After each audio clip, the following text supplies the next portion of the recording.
Hello， 我是 Katie。你们应该有看到我现在手上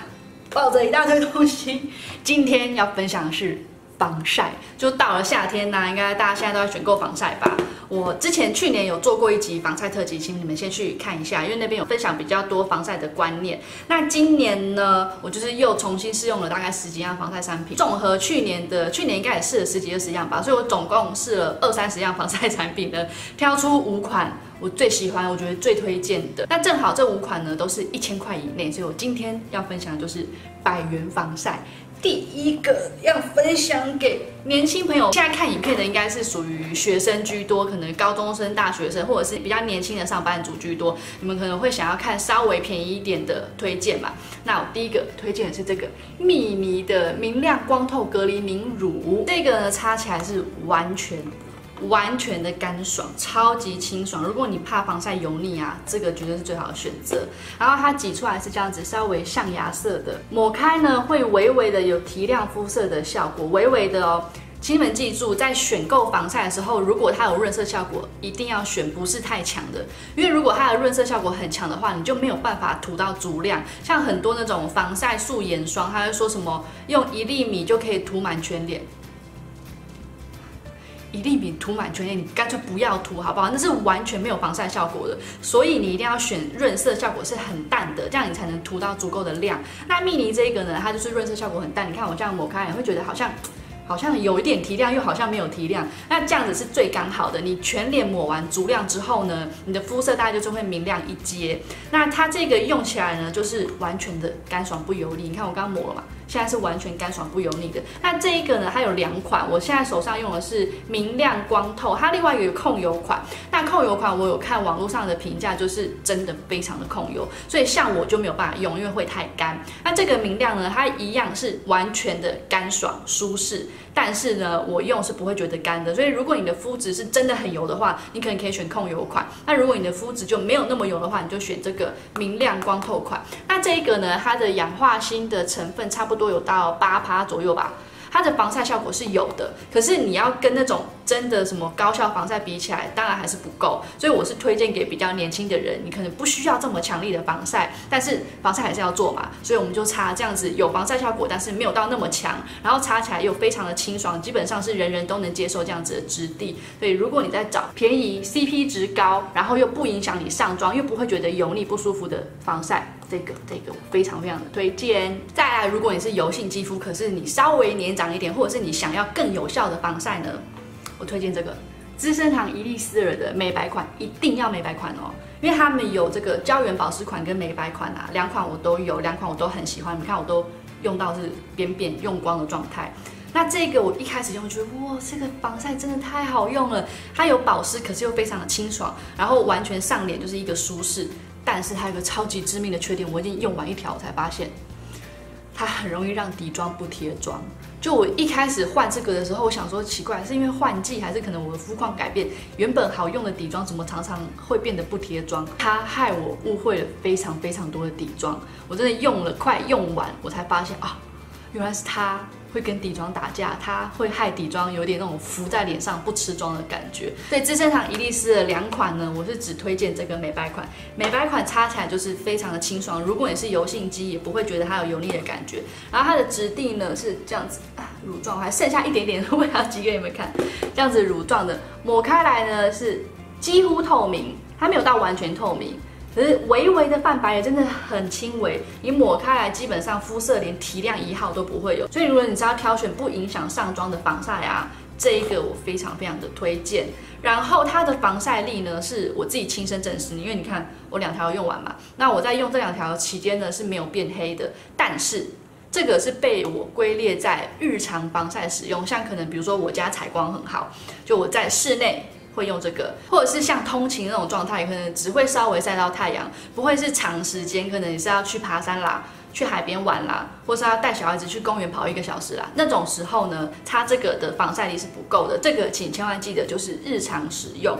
那如果我知道当天会大量曝晒到太阳啊，我通常都是用这个理肤宝水，它是润色款，它挤出来呢是这样子，稍微米肤色的，一样它的润色效果并没有太强，就是你涂完足量之后呢，大概肤色就是提亮个1阶吧。我刚是涂很多，所以你这样子差不多就是足量的效果，肤色会差不多提亮一阶。那通常我用这个，我后面就不会再上粉底了，我就抹完之后呢，拍上蜜粉就可以出门了。那这个用起来呢是比较有感的，你会感觉到脸上有一层东西，但那一层东西对我来讲是防护力，所以我在用这个时候那一层让我感觉到非常的安心。但可能有的人会怕黏腻、怕闷热，这个基本上我觉得它稍微比较闷，可是不会到完全没有办法接受。那黏腻的部分呢，你后面拍蜜粉就会把那个黏腻感吸掉，所以黏腻我是觉得还好。但这个我不推荐每天使用，因为我前面讲它比较有感嘛，那对皮肤可能就是会比较闷。你如果每天使用，可能就会容易长粉刺啊，或者是痘痘肌就会更容易长痘痘。所以这个我是推荐在重点时候，你知道你会大量曝晒到太阳的时候再使用，你不要天天通勤的时候用这个，可能对你的肤况会有影响。或者是如果你皮肤很干的话，那你很幸运，你皮肤很干不会长痘痘，你天天用这个就是没有问题的。那如果你是喜欢物理性防晒成分很高，像就是氧化锌浓度要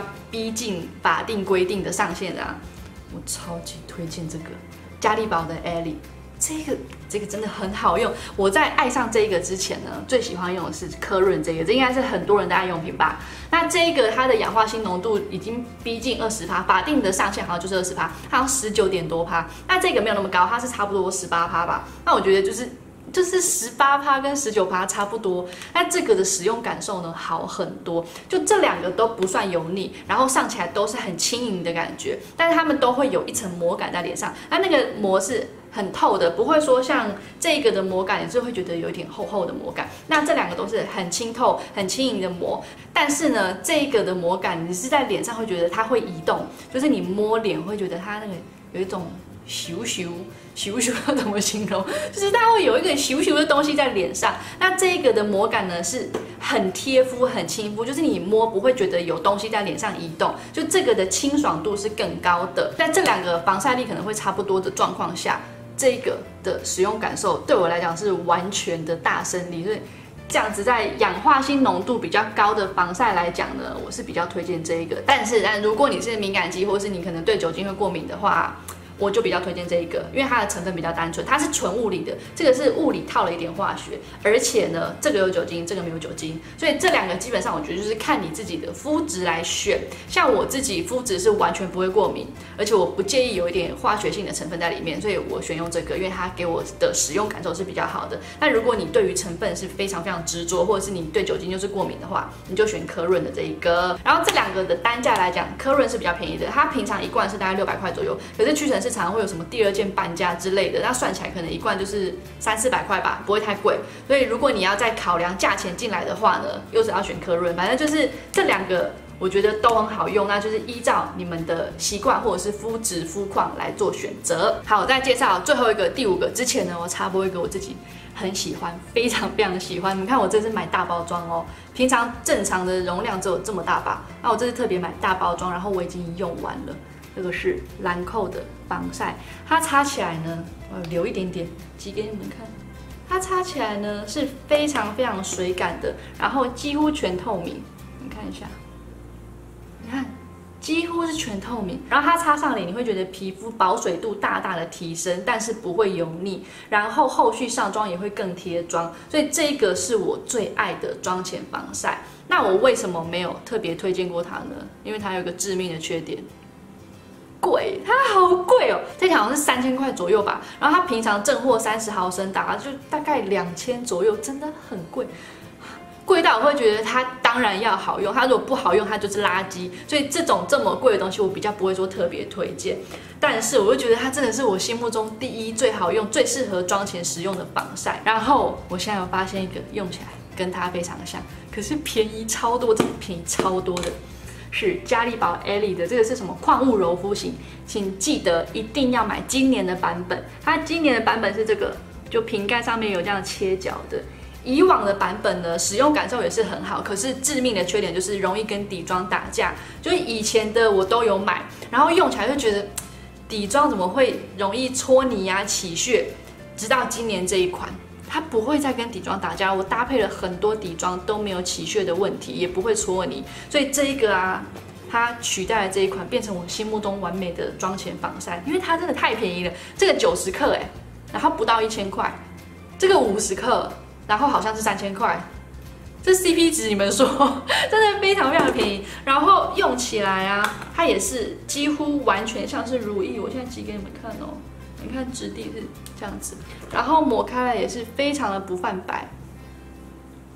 它没有到完全透明，可是也是很不泛白了。然后擦起来也是很水感不油腻，那皮肤会有保湿度的感觉。所以我现在常常妆前都是用这一个，而且它擦身体也是非常合适。像兰蔻这个要擦身体也是非常合适，可是这么贵的东西我怎么可能拿来擦身体？我又没有中乐透。但这个啊，你拿来擦身体就不会心痛，因为它这一个才不到1000块嘛，那么大一条，它擦起来就是很像擦如意，你不会说到处沾了都沾白白。像我擦防晒，我很怕坐别人车沾到白白，或者是碰到自己的包包就会沾白白。那这一个呢是没有这样子的问题，而且它就是比较没有那种防水性，所以很容易洗掉。像擦身体的，我不喜欢擦那种防水或是很强力的，这个我觉得擦身体是非常非常刚好的，拿来做妆前的打底也是非常非常刚好的。但是防晒力的话，它就不是属于高效防晒，我也是把它归列为就是日常使用。最后再补充一个，就常常会有人问说，我已经有擦防晒又上妆了，请问我要怎么补防晒？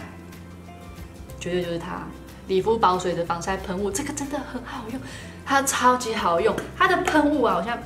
喷在手上给你们看哦，它喷雾，你看到吗？是雾。它真的是雾，不是像水柱，因为很多的防晒喷雾都是水柱，你没有办法直接对着脸喷，或者是你一定要喷在手上才能拍到脸上，那这样一定是会回妆嘛。但是它这个啊，就是真的雾，你可以直接这样子喷在脸上，这样就是我吃到了，这样就是直接补防晒了。它上来会有一点点油油的感觉，你喷完之后不要摸你的脸哦，就这样子。一点点油油的感觉，可是我觉得不会到什么油腻不舒服，因为你补防晒也不会是一早就要用嘛，你可能就是中午过后你这样喷完，你就不要再碰你的脸了。然后还有一点注意，就是它会害眼睛脱妆，所以我在用这个时候我会这样子遮住眼睛，然后再喷，直接这样子你的防晒就补好了，是不是超方便？而且这个是。有一个什么医生的网站实验证实这个的防晒是有效的，因为很多防晒喷雾都是无效的，应该是说大部分的防晒喷雾都是无效的。那这个呢，它是有效的，喷雾又细，又可以直接喷脸，所以如果你要补防晒的话，我最推荐就是这个，这个应该也是不到1000块。反正这个我觉得真的超级推荐，这个我是一定会再囤货，一定会再回购的。好，要补充一下，就我在找商品资料的时候，发现我前面推的这个。很不幸的，它停产了。然后有幸做的是这一款，就一样都是 Ellie 系列的。那这个呢，等于说是取代这一款。那我两个都有试用，然后我现在是左右对比的，我觉得用起来差不多，大概有90%相似吧。它们都是这种立可白剂型的，然后都是很清爽。但是呢，这个新款的又更清爽了，清爽到我觉得，如果你是干肌的话，你可能会觉得干。所以新款这个我是推荐给中性肌或油性肌。那中性肌你可能只有夏天能用。你到冬天用的话也是会觉得干，然后它们两个成分是差不多，所以防晒力应该是相去不远。但是这一个用起来泛白的感受更明显，就是这个啊旧款的基本上擦起来是接近透明的，但是这个呢擦起来就是会有泛白的感觉。如果你是喜欢那种防晒擦完会稍微提亮肤色的，你应该会比较喜欢新款，因为我现在左右两边擦的不一样，我不知道你们看不看得出来，这边是新款，这边是旧款，就这边整个提亮效果是比较好的。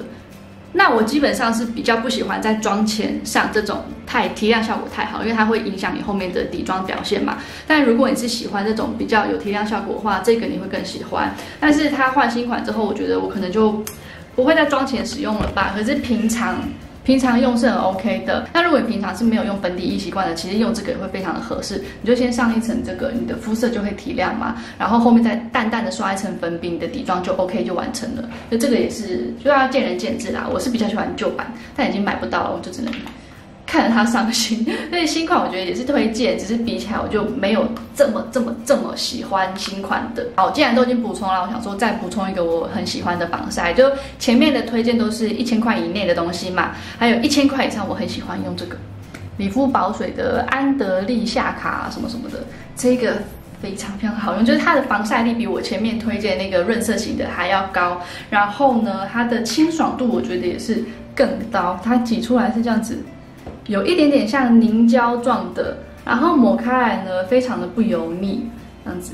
我觉得它也很适合当成是妆前打底。你看，几乎是全透明的，你如果要妆前打底用这个是非常好，它会有一点保湿效果，可是不会让你觉得太黏。但这个我用起来会有一个小缺点，就是会熏眼，所以眼中呢我自己会擦别的搭配。但平常其实如果说会晒到太阳，然后又需要上粉底液的话，我通常都是用这一瓶。好，以上就是这次的100元防晒推荐。那你喜欢用什么防晒？记得在底下留言告诉我。我如果看到我有兴趣的，我就会去买来试试看。因为我其实就是很喜欢一直尝试新东西。毕竟现在推荐东西变成我的工作了嘛，所以我觉得我有义务要去不断的扩充我的资料库。我得要一直买新东西，一直试新东西，这样子才能选出来真正好的、值得推荐给你们的。所以我会不断的尝试，也希望你们能够跟我分享你喜欢的东西。那希望你喜欢今天的影片，不要忘记订阅我频道哦，拜拜。